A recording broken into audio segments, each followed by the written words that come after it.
Prepared ആയിട്ട് തന്നെയാണ് വന്നിരിക്കുന്നത്. വാ എന്ന് ട്രെയിലറിൽ നമ്മുടെ പ്രവാസ പറഞ്ഞ് നിർത്തുന്നിടത്ത് നമുക്കൊന്നും ഒരു സൂചന കിട്ടും. കൽക്കിയിൽ എന്തോ ഒരു വലിയ സംഭവം വരാൻ പോകുന്നു. അതെ, സംഭവം ഇருக்கு.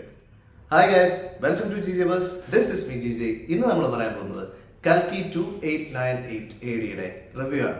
ആദ്യം തന്നെ പറയട്ടെ, ഇതിന്റെ ഡയറക്ടർ നാഗ് അശ്വിൻ.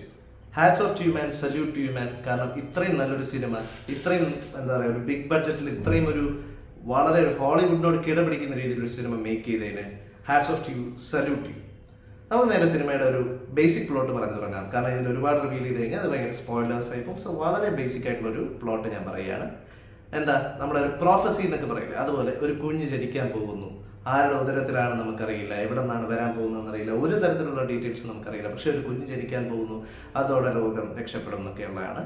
2898 വർഷം. അപ്പൊ തന്നെ നമുക്കറിയാൻ പറ്റും ഒരുപാട് ലോകം മാറിക്കഴിഞ്ഞു. വെള്ളമില്ല, വെള്ളമൊക്കെ പൈസക്കാണ്. യൂണിറ്റ്സ് ആണ് അപ്പോഴത്തെ കറൻസി എന്ന് പറയുന്നത്. രണ്ട് ഘട്ടത്തിലായിട്ടാണ് ആളുകൾ ജീവിക്കുന്നത്. റെബൽസ് എന്ന് പറഞ്ഞിട്ടുള്ള ഒരു വിഭാഗവും ശംബാല എന്ന് പറഞ്ഞ സ്ഥലത്താണ് അവരുടെ താമസ സ്ഥലം. പണക്കാരെല്ലാവരും കൂടെ ചേർന്ന് താമസിക്കുന്ന കോംപ്ലക്സ് എന്ന് പറയുന്ന സ്ഥലം. അവിടെ അതിന്റെ എല്ലാം സുപ്രീം ലീഡറായിട്ട്, സുപ്രീം യഷ്കിനായിട്ട് നമ്മുടെ സ്വന്തം കമലഹാസനാണ് അഭിനയിച്ചിരിക്കുന്നത്. വളരെ ബ്രില്യൻ പെർഫോമൻസ് ആണ് ഓരോ ആക്ടേഴ്സും കാഴ്ചവെച്ചിരിക്കുന്ന വളരെ വളരെ ബ്രില്യൻ പെർഫോമൻസ് ആണ്.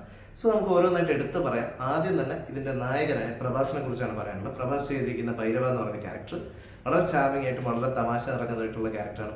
എന്താ പറയുക, നമുക്ക് സിനിമ കാണുമ്പോൾ തന്നെ ഭയങ്കരമായിട്ട് എൻജോയ് ചെയ്യാൻ പറ്റും. കാരണം പുള്ളിയുടെ ഒരു അറിയാം, പുള്ളി ഭയങ്കര രസമായിട്ടാണ് തമാശ ചെയ്യുന്നത്. കുറച്ച് കാലമായിട്ട് പുള്ളിക്ക് വരുന്ന സിനിമകളൊക്കെ ഭയങ്കര സീരിയസ് ആയിട്ടുള്ള റോള്, അല്ലെങ്കിൽ ഇച്ചിരി ഓവർ ആയിട്ടുള്ള റോള്. പക്ഷേ ഇത് അങ്ങനെയൊന്നുമല്ല. അപ്പം ആവശ്യത്തിനുള്ള തമാശ, ആവശ്യത്തിനുള്ള മാസം എല്ലാം ഉള്ളൊരു ആൽഫ മെയിൽ കൺസെപ്റ്റിലുള്ള ഒരു കിട്ടിലൊരു ക്യാരക്ടർ തന്നെയാണ്. ഒരു ചെറിയ മടിയനാണ്, പക്ഷേ സ്റ്റിൽ അയാളുടെ ഏറ്റവും വലിയ ആഗ്രഹം നമ്മുടെ കോംപ്ലക്സിലേക്ക് കയറി പറ്റുക എന്നുള്ളതാണ്. കാരണം ഈ കോംപ്ലക്സിനകത്ത് ഭയങ്കര സെറ്റപ്പൊക്കെ, പിന്നെ കുറച്ച് സോങ്ങും കാര്യങ്ങളൊക്കെ ആയിട്ട് സിനിമ ഇങ്ങനെ പോകും. സോ ഇതിന് പാരലി ആ കുഞ്ഞ് ജനിക്കാൻ പോകുന്നു എന്നുള്ളൊരു കഥയുടെ സംഭവം പറ്റുന്നുണ്ട്. സോ പിന്നെ വരുന്നത് ദീപിക പദുക്കോണിന്റെ ക്യാരക്ടറാണ്. ദീപിക പദുക്കോണിന് ഇതിന് അത്യാവശ്യം നല്ല ഇമ്പോർട്ടൻസ് ഉള്ള ഒരു ക്യാരക്ടർ തന്നെയാണ് ചെയ്തിരിക്കുന്നത്. എന്താ പറയുക, അതിനെക്കുറിച്ച് കൂടുതൽ റിവീൽ ചെയ്യുന്നില്ല. വളരെ രസമായിട്ട് എന്താ പറയുക, വളരെ ഒരു ലിമിറ്റഡ് ആയിട്ടുള്ള രീതിയിൽ എക്സ്പ്രഷൻസ് ഒക്കെ ഇടാൻ പറ്റും. കുറച്ച് സീരിയസ് ആയിട്ട് നിൽക്കണം, അങ്ങനെയൊക്കെയാണ്. കുറച്ച് പെയിൻ ഒക്കെ ഉണ്ട്. എല്ലാം നല്ല രീതിയിൽ അത്യാവശ്യം തെറ്റില്ലാത്ത രീതിയിൽ ചെയ്തിട്ടുണ്ട്. ദീപിക പദുക്കോണിനെ കൊണ്ടുവന്നത് ഒരിക്കലും ഒരു ചെറിയ സൈഡ് റോളിന് വേണ്ടിയല്ല, വളരെ നല്ലൊരു റോളാണ്, നന്നായിട്ട് ചെയ്തിട്ടുണ്ട്. പിന്നെ എടുത്തു പറയാനുള്ള അമിതാഭ് ബച്ചൻ നമുക്ക് എല്ലാവർക്കും അറിയാം, പുള്ളി why he's known as the big B. So അത് പിന്നെയും തെളിയിച്ചിരിക്കുകയാണ്. ഇതിലും ഒരു 8 ഫുട്ട് ആയിട്ടുള്ള അശ്വത്ഥാമ എന്ന് പറഞ്ഞൊരു ലെജൻഡ് ആയിട്ടാണ് അഭിനയിച്ചിരിക്കുന്നത്. വളരെ നന്നായിട്ട് ഈ റോള് മറ്റൊരാളെ കൊണ്ട് സങ്കല്പിക്കാൻ പറ്റാത്ത വിധം നന്നായിട്ട് ചെയ്തിട്ടുണ്ട്. പിന്നെ അതിന്റെ സ്റ്റാൻഡൊക്കെ ഒബ്വിയസ്ലി ഡ്യൂപ്പിനാക്സ് ആയിരിക്കും ചെയ്തത്, ബട്ട് സ്റ്റിൽ ഇറ്റ്സ് വെരി എന്താ പറയുക, വളരെ നന്നായിട്ട് ചെയ്തിട്ടുണ്ട്. ആകപ്പാട് ഒരു ഇത് തോന്നിയെന്ന് പറഞ്ഞാൽ ചെറുപ്പം കാണിക്കുമ്പോഴുള്ള VFX സമയത്ത് അമിതാഭ് ബച്ചന്റെ ഫേസ് ഒട്ടും അത്ര ഇതായിട്ട് തോന്നിയില്ല. ബട്ട് സ്റ്റിൽ എന്താ പറയുക, പ്രസന്റ് ടൈം കാണിക്കുമ്പോൾ വളരെ വളരെ മികച്ച രീതിയിൽ അമിതാഭ് ബച്ചൻ ചെയ്തിട്ടുണ്ട്. പിന്നെ നമ്മുടെ മലയാളത്തിൽ നിന്ന് അന്നാബൻ ഉണ്ട്. പിന്നെ ഒരുപാട് കുറച്ച് ക്യാമിയോസ് ഒക്കെ ഉണ്ട്. അത് പ്രഭാസ് ഓൾറെഡി റിവീൽ ചെയ്തതാണ്. ബട്ട് സ്റ്റിൽ അത് അറിയാത്തവരുണ്ടെങ്കിൽ ഞാനായിട്ട് അത് റിവീൽ ചെയ്തില്ല. സിനിമയിൽ പോയി കണ്ട് എക്സ്പീരിയൻസ് ചെയ്യുക. ക്യാമിയോസിൽ പലതും എന്താ പറയുക, നമുക്ക് ദേഷ്യം തോന്നുന്ന ക്യാമിയോസ്, തമാശയുള്ള ക്യാമിയോസ്, വിഷമമുള്ള ക്യാമിയോസ്, അങ്ങനെ ഒരുപാട് രീതിയിലുള്ള ക്യാമിയോസ് ഉണ്ട്.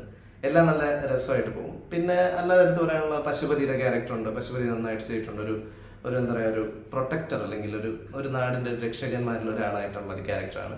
പിന്നെ ശോഭനയെ നമ്മൾ മിസ് ചെയ്യാൻ പാടില്ല. കാരണം ശോഭന ഇതിൽ one of the important characters ആണ് ചെയ്തിരിക്കുന്നത്. വളരെ എന്താ പറയുക, ഭയങ്കര ഒരു നമുക്ക് എന്താ പറയുക, ഒരു വണ്ടർ വുമണിനെയൊക്കെ പോലെ ഭയങ്കര ഒരു വെപ്പണൊക്കെ ഇട്ടൊരു ഫൈറ്റും കാര്യങ്ങളൊക്കെ ഉണ്ട്. ഭയങ്കര രസമാണ്, എന്താ പറയുക, എൻജോയ് ചെയ്ത് കാണാൻ പറ്റും. ശോഭന ഇത്രയും ഒരു പവർഫുൾ ക്യാരക്ടർ അങ്ങനെ എന്താ പറയുക, പവർ വൈസ് അങ്ങനെ ഒരു ക്യാരക്ടർ ചെയ്തിട്ടില്ല. ശോഭനയ്ക്ക് ഒരു പുതിയ എക്സ്പീരിയൻസ് ആയിട്ടായിരിക്കും. ഭയങ്കര രസമായിട്ട് ആ ഒരു ക്യാരക്ടർ ഇംപ്ലിമെന്റ് ചെയ്തിട്ടുണ്ട്. അങ്ങനെ ഒരുപാട് പേര്. പിന്നെ കമലഹാസൻ, എടുത്തു പറയേണ്ട ഒരു ക്യാരക്ടർ കമലഹാസനാണ്. കമലഹാസൻ എല്ലാവർക്കും അറിയാം, ആ ഒരു ഭയങ്കര ഒരു വില്ലൻ ക്യാരക്ടർ ആണെന്നുള്ളത് ട്രെയിലറിൽ തന്നെ പറയുന്നുണ്ട്. അതുപോലെ തന്നെയാണ് ഒരുപാട് സ്ക്രീൻ പ്രസൻസോ ഒരുപാട് സ്ക്രീൻ ടൈമോ ഇല്ല. പക്ഷെ ഉള്ള ടൈമിൽ പുള്ളി ഭയങ്കര എന്താ പറയുക, ആദ്യം കുറച്ച് VFX ഒക്കെ വെച്ചാണ് പുള്ളിയുടെ ഫേസ് കാണിച്ചിരിക്കുന്നത്. അതൊക്കെ വളരെ നന്നായിട്ട് ഭയങ്കര റിയലിസ്റ്റിക് ആയിട്ട് ഫീൽ ചെയ്യും. പുള്ളി ആ ഒരു ഡയലോഗ് ഡെലിവറി കൊണ്ടും, മലയാളമാണ് ഞാൻ കണ്ടതെങ്കിൽ പോലും ആ പുള്ളിയുടെ dialogue I think he himself has done it. Okay, ഭയങ്കര രസമായിട്ട് അത് വന്നിട്ടുണ്ട്. ഞാൻ കണ്ട 3D ആണ്. പക്ഷേ ഇതങ്ങനെ 3D ഡിമാൻഡ് ചെയ്യുന്ന ഒരു സിനിമയൊന്നുമല്ല. ആകെപ്പാടെ ഒരു സീൻ മാത്രമേ 3D ബൂം എന്ന് പറഞ്ഞൊരു സാധനം ചാടി വന്നപ്പോൾ മാത്രമേ എനിക്കതൊന്ന് ഫീൽ ചെയ്തുള്ളൂ. അല്ലാതെ ഭയങ്കര 3D ഒന്നുമല്ല. നോർമലായിട്ട് കണ്ടാലും മതിയായിരിക്കും. കുറച്ചുകൂടെ ബെറ്റർ ക്ലാരിറ്റി ഉണ്ടാകുന്ന I feel like that. Anyways നമുക്ക് സിനിമയിലേക്ക് വരാം. പിന്നെ എടുത്തു പറയാനുള്ള BGM വർക്ക്സും VFXും ബ്രില്യൻ്റ് ആണ്. എല്ലാ എന്ന് പറഞ്ഞാൽ എന്താ പറയുക, ആ വേൾഡ് ബിൽഡിങ്ങിന്റെ സമയത്തുള്ള BGM, പ്രഭാസിന്റെ BGM, പിന്നെ അമിതാഭ് ബച്ചന്റെ BGM, എല്ലാ സമയത്തുള്ള BGMs ഒക്കെ ഭയങ്കര ഒരു എന്താ പറയുക, ഹൈ ക്ലാസ് സാധനമായിരുന്നു. പിന്നെ എടുത്ത് പറയാനുള്ളത് ഞാൻ പറഞ്ഞില്ല, VFX വർക്ക് എന്ന് പറഞ്ഞു കഴിഞ്ഞാൽ ഇതിനകത്തൊരു ഭയങ്കര ഒരു വേൾഡ് ബിൽഡ് ചെയ്യാനുണ്ട്. അതായത് ഈ കോംപ്ലക്സ് എന്ന് പറഞ്ഞ സ്ഥലം എല്ലാത്തിൻ്റെയും സെൻറ്ററായിട്ടും ബാക്കി ചുറ്റും അതിന് എന്താ പറയുക സാധാരണക്കാർ താമസിക്കുന്ന ഒരു സ്ഥലം, ദൂരെയായിട്ട് ശമ്പാല എന്ന് പറഞ്ഞൊരു സ്ഥലം. അപ്പോൾ ഇതെല്ലാം വളരെ എന്താ പറയുക ഭയങ്കര ഒരു വിശ്വസനീയമായ രീതിയിൽ അത് ബിൽഡ് ചെയ്തിട്ടുണ്ട്. പിന്നെ ആർട്ട് ഡിപ്പാർട്ട്മെന്റ് എന്ന് പറഞ്ഞു കഴിഞ്ഞാൽ ഇതിനകത്ത് ഓരോ എന്താ പറയുക ഓരോ തരക്കാർക്കുള്ള ഒരു പ്രത്യേകതരം കോസ്റ്റ്യൂം, പ്രഭാസിന്റെ കോസ്റ്റ്യൂം, പിന്നെ അല്ലാതെ അമിതാഭ് ബച്ചന്റെ കോസ്റ്റ്യൂം എല്ലാം ബ്രില്യൻ്റ് ആയിട്ട് ആ കോസ്റ്റ്യൂമും ആർട്ടും ആ സ്ഥലങ്ങളൊക്കെ ബിൽഡ് ചെയ്തിരിക്കുന്ന എല്ലാം കോസ്റ്റ്യൂം ആർട്ടൊക്കെ ബ്രില്യൻ്റ് ആയിട്ട് ഒന്നും പറയാനില്ലാത്ത രീതിയിൽ ചെയ്തു വെച്ചിട്ടുണ്ട്. പിന്നെ കളിയാക്കാനാണെങ്കിൽ ഈ സിനിമ വേണമെങ്കിൽ കുത്തിയിരുന്ന് കളിയാക്കാം. കാരണം ഇന്നിപ്പോൾ ഈ തിയേറ്ററിൽ തന്നെ ഒരുപാട് പേര് ഈ സിനിമ കളിയാക്കിയിട്ടുണ്ട്. I don't know why, because ഇങ്ങനെയുള്ള ഒരു സിനിമ ആരും അങ്ങനെ ചിന്തിക്കുക പോലുമില്ല. അത്രയും ഒരു വലിയൊരു വേൾഡിലുള്ള വലിയൊരു ലെവലിലുള്ള ഒരു പടമാണ്. അപ്പോൾ അതിൽ മലയാളത്തിലേക്ക് ഡബ് ചെയ്യുമ്പോൾ ഒബ്വിയസ്ലി ചില ഡയലോഗുകൾ നമുക്ക് കേൾക്കുമ്പോൾ തമാശയായിട്ട് തോന്നും. പക്ഷെ അതിങ്ങനെ ത്രൂ ഔട്ട് ദ മൂവി കളിയായിക്കൊണ്ടിരുന്ന മറ്റുള്ളവരുടെ എക്സ്പീരിയൻസും കൂടെ റൂയിൻ ചെയ്യരുത്. അത് ഭയങ്കര ഒരു മോശമായിട്ടുള്ള പരിപാടിയാണ്. Anyways coming back to the movie, പിന്നെ എടുത്ത് പറയാനുള്ള കാര്യം എന്ന് പറഞ്ഞു കഴിഞ്ഞാൽ ഇതിൻ്റെ ഒരു സ്റ്റോറി ബിൽഡിംഗ് എന്ന് പറഞ്ഞു കഴിഞ്ഞാൽ ഒരു ഹോളിവുഡ് ടച്ചൊക്കെ ഉള്ള ഒരു അവതാറിൻ്റെയും ഒരു ഡ്യൂണിൻ്റെയും ഒക്കെ കഥയുടെ ടച്ചൊക്കെ ഉള്ള ഒരു സ്റ്റോറിയിലേക്ക് ഇന്ത്യൻ മിത്തോളജി, അതായത് ഒരു ഹോളിവുഡ് ടെംപ്ലേറ്റിലേക്ക് ഒരു ഇന്ത്യൻ മിത്തോളജി എടുത്ത് മിക്സ് ചെയ്യുമ്പോഴത്തേക്കും വരുന്ന ഒരു ഔട്ട്പുട്ട് ഭയങ്കര ഒരു എന്താ പറയുക ഭയങ്കര സാറ്റിസ്ഫൈങ് ആയിട്ടുള്ള ഒരു ഔട്ട്പുട്ടാണ്. ഒബ്വിയസ്ലി നമുക്ക് ഊഹിക്കാവുന്നതേ ഉള്ളൊരു ഇതൊരു ഭയങ്കര എന്താ പറയുക ഒരു യൂണിവേഴ്സ് ആയിട്ടുള്ള ഒരു പടമാണ്. 1, 2, 3 എനിക്ക് എത്ര പാർട്സ് വരുമെന്ന് എനിക്കറിയില്ല. ഇപ്പം എന്തായാലും വന്നിരിക്കുന്ന ഒരു ഫസ്റ്റ് ഇൻസ്റ്റാൾമെന്റ് അല്ലെങ്കിൽ ഒരു ഫസ്റ്റ് പാർട്ട് എന്ന് തന്നെ പറയാം. ഇനി അടുത്ത ഉടനെ എപ്പോഴാണ് വരിക എന്നറിയില്ല. പക്ഷെ ഞാൻ കട്ട വെയിറ്റിംഗ് ആണ് അടുത്ത പാട്ടിന് വേണ്ടി. കാരണം അങ്ങനെയാണ് നിർത്തിയിരിക്കുന്നത്. പല സ്ഥലങ്ങളിലും കുറച്ച് ലാഗൊക്കെ ഉണ്ട്. പക്ഷെ അത് സിനിമയ്ക്ക് ആവശ്യമായിട്ടുള്ള ലാഗാണ്, അല്ലാതെ മോശപ്പെട്ട രീതിയിലുള്ള ലാഗാണ്. സിനിമയ്ക്ക് ആവശ്യമായിട്ടുള്ള സ്ഥലങ്ങളിലൊക്കെ ലാഗുണ്ട്. പിന്നെ 1-2 സോങ് ഒക്കെ ഉണ്ട്, അതൊക്കെ കുഴപ്പമില്ല, ആവറേജ് ആയിട്ടുള്ള സോങ്ങാണ്. സോങ് ഒന്നും ഭയങ്കര ബ്രില്യൻ്റ് എന്ന് പറയുന്നത്. പക്ഷെ ഞാൻ പറഞ്ഞല്ലോ, ആസ് എ ഹോൾ മൂവി കിടിലാണ് എന്ന് പറഞ്ഞാൽ നമുക്കിപ്പം വേൾഡിന് മുൻപിൽ അല്ലെങ്കിൽ ഹോളിവുഡിന് മുൻപിൽ നമുക്കെടുത്ത് പ്രസന്റ് ചെയ്യാൻ പറ്റുന്ന, ഇന്ത്യക്കും ഇത്രയും വലിയ രീതിയിൽ ഒരു സിനിമ ഉണ്ടാക്കാമെന്ന് പ്രസന്റ് ചെയ്യാൻ പറ്റുന്ന ഒരു സിനിമയാണിത്. ഹോളിവുഡിനോട് നമുക്ക് എന്താ പറയുക കാണിക്കാവുന്ന ഒരു ഉത്തരമാണ്. ഇന്ത്യൻ സിനിമയിൽ നിന്നും ഇങ്ങനെ ഒരു ഔട്ട്പുട്ട് വരും എന്നുള്ളൊരു ഉത്തരമാണ്. കാരണം പൈസ മുടക്കാൻ റെഡിയാണെങ്കിൽ ഉറപ്പായിട്ടും നല്ല രീതിയിൽ വരും. ഇപ്പൊ പ്രഭാസിനെ തന്നെ ആദ്യ പുരുഷന് ചെയ്തു വെച്ച പോലെ ഒന്നുമല്ല, ഇതിനകത്ത് ഭയങ്കര നന്നായിട്ട് യൂസ് ചെയ്തിട്ടുണ്ട്. അതിലൊരു 80% ആ ഡയറക്ടറിന്റെ കഴിവ് തന്നെയാണ്. പിന്നെ ബാക്കി കോസ്റ്റ്യൂം ഡിപ്പാർട്ട്മെന്റിലുള്ള ആർട്ടും എല്ലാം കൂടെ ചേർന്നിട്ടാണ് ആ ഒരു ലുക്ക് വന്നിരിക്കുന്നത്. പക്ഷേ സ്റ്റിൽ ആ ഡയറക്ടർ നല്ലൊരാളിനെ കൊടുത്തു കഴിഞ്ഞ് പ്രഭാസിനെ പണിതെടുത്ത് കഴിഞ്ഞ് സൂപ്പർബായിട്ടുള്ള ഒരു ആക്ടറാണ്. ഇതിൻ്റെ അടുത്ത് തന്നെ എന്ന് പറഞ്ഞു കഴിഞ്ഞാൽ പ്രഭാസും ബുജി എന്ന് പറഞ്ഞ ഒരു റോബോട്ടാണ് പ്രഭാസ്. ഭൈരവ എന്നാണ് പ്രഭാസിന്റെ ക്യാരക്ടർ. ഭൈരവയും ബുജി എന്നുള്ളൊരു കോമ്പിനേഷൻ തന്നെ ഭയങ്കര രസമാണ്. ആ ബുജി ഇതിൽ മലയാളത്തിൽ അഭിനയിക്കുന്നത് കീർത്തി സുരേഷാണ്. ഭയങ്കര എന്റർടൈനിങ് ആയിട്ടാണ് അവർ തമ്മിലുള്ള കോൺവെർസേഷനൊക്കെ, മറ്റേ ആവേശത്തിലാടാം മോനെ അതൊക്കെ വെച്ചിട്ടുണ്ട്. പക്ഷെ അത് എനിക്കൊരു മലയാളത്തിലായിട്ട് വെച്ചേക്കും. എനിവേസ് ഭയങ്കര ഒരു രസമായിട്ടുള്ളൊരു ക്യാരക്ടറാണ് പ്രഭാസിന്റെ ബുജിയുടെ. ആ ഒരു കോമ്പിനേഷൻ പ്രഭാസിനെയൊക്കെ അങ്ങനെ ഒരു ഔട്ട്പുട്ടിലേക്ക് കൊണ്ടെത്തിക്കാനൊക്കെ നല്ലൊരു കഴിവുള്ള ഡയറക്ടർ വിചാരിച്ചാൽ പറ്റും. ഇത്രയും ഒരു വലിയൊരു സിനിമ പുൾ ഓഫ് ചെയ്യാൻ പറ്റിയില്ലേ. കാരണം ഞാൻ ഈ സിനിമയെ 100% ഭയങ്കരമായിട്ട് അപ്രീഷിയേറ്റ് ചെയ്യുന്നു. ഈ ഒരു 2024 കണ്ട one of the best movies, അല്ലെങ്കിൽ ഏറ്റവും മികച്ച സിനിമ എന്ന് തന്നെ പറയാം.